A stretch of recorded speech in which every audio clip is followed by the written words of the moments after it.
mun kuari dihina tah ku jawara-jawara sacablakna ngahina. Ahli Allah memual gimbir saya tika-tika acan. Teu kudu dilawan ku perep, teu kudu diciduhan ku kiai. Allah nu bakal ngutuk ka eta jelema. Tungguan tinggal sababaraha waktu bae.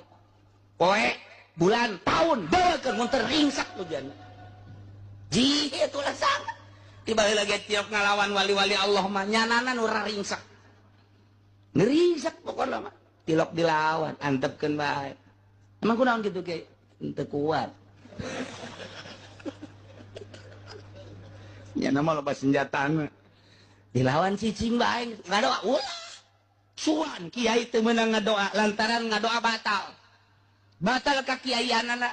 Kakarak diciduhan, kakarak diomong, kakarak dihina, nyana geus ngadoa Gusti perih-perih teuing. Ah, ca Allah can sakumaha sia masa kitu ngatuh.